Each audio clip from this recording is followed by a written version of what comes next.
Imagine a 14-year-old Jewish immigrant boy. After the death of his father, he leaves his mother behind and crosses the Atlantic alone to reach America.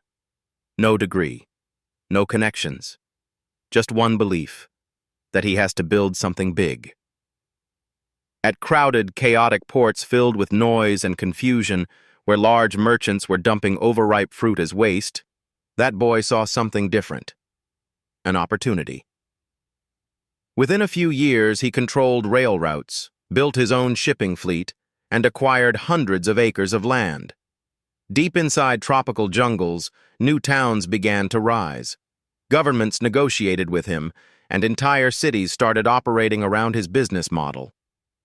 This is the story of Sam Zemurray, a poor immigrant who began his journey with rejected fruit and slowly gained control over the future of Central America. Sam Zemurray was born in 1877 in a small village in western Russia. His father was a poor farmer, and his mother managed the household. He grew up in a simple, traditional home. When Sam was just 10 years old, his father passed away. The family's financial condition collapsed. Farming alone was no longer enough to survive. Daily life became a struggle. At a very young age, Sam realized that he had to escape this situation. There was only one path he knew: America. A distant uncle of his lived there and ran a small grocery store. At just 14, driven by determination, Sam left behind his land, his childhood, and his mother. With whatever money the family had, he bought a one-way ticket to the United States and boarded a ship. The ocean journey lasted nearly 15 days. He missed his mother constantly, but held on to the hope that this risk might free him from lifelong hardship. When Sam arrived in America, he had no money and no place to stay. All he carried was a piece of paper with his uncle's address written on it. At 14, he was completely alone in a country where he didn't speak the language and knew no one. People often couldn't understand him. Sometimes they understood and chose to ignore him. But Sam never quit. He was young, but his resolve was strong. After great difficulty, Sam found his uncle. That solved food and shelter, but he still needed work. He took small jobs in shops and warehouses as a helper. Sam knew this was temporary. He never stayed idle. He was highly observant. He watched everything: conversations, customers, suppliers. He tried to understand how small businesses actually worked, what people wanted, what problems existed. Every interaction became a lesson. He cleaned floors, did door-to-door deliveries, and saved every dollar, preparing himself for opportunity. Then opportunity arrived. In 1893, 2 years after arriving in America, Sam was 16 years old. Walking through a busy street in Alabama, he saw bananas at a fruit stand for the first time. At the time, bananas were still considered exotic. Sam became curious.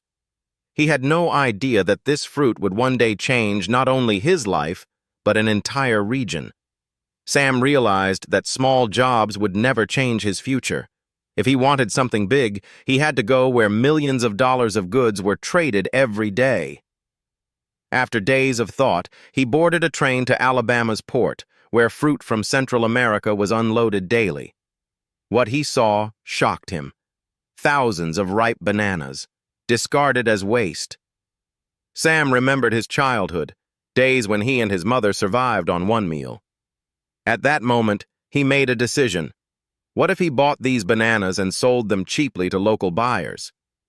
With the little money he had saved, he bought an entire rejected shipment and planned to resell it in nearby towns. The idea sounded simple. Reality wasn't. Ships arrived daily. Merchants raced to buy, sell, and negotiate. Sam observed everything. Then he noticed a massive ship marked United Fruit Company, the dominant force in the banana trade. Bananas were sorted into 3 piles: green, yellow, and overripe. Green bananas were shipped nationwide. Yellow ones sold locally at discounts. The 3rd pile, spotted but edible, was treated as waste. Nearly 15% of every shipment was discarded. For Sam, this was gold.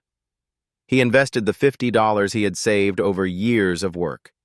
He approached United Fruit employees and offered to buy the rejected bananas. The deal made no sense, except that it worked. Now Sam was racing against time. Train delays threatened to ruin everything. As bananas ripened faster than expected, Sam made a bold move. He stepped off the train and used a Western Union office to send telegrams ahead to merchants and vendors, promising cheap bananas and shared profit. It worked. At every station, buyers waited. Within a week, Sam sold the entire shipment. He walked away with $190, a $50 profit. More important than money, he now had proof. His idea worked. Sam repeated the process, faster and bigger each time. By 1903, his sales reached millions. That's when resistance began. United Fruit felt threatened.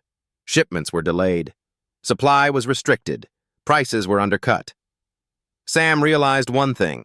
He needed control over the entire system. He decided to import bananas directly.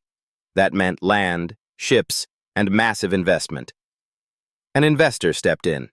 Together, they bought plantations and ships. Soon, even United Fruit invested in Sam's company. Then Sam made his boldest move. He left American ports and moved directly into Central American jungles. There were no farms, only heat, disease, and risk. Sam personally surveyed land, negotiated with officials, and acquired territory cheaply. Workers cleared forests, plantations rose, settlements were built. Sam wasn't just running a business anymore. He controlled land, labor, transportation, and trade. Deep in debt, banks refused further loans. So Sam took money from the underworld at extreme interest. He bought out his partner and gained full control. Now everything was on the line. Either he would build an empire or be crushed by it. What began with discarded bananas was about to reshape governments, politics, and power across Central America. That story continues in Part 2.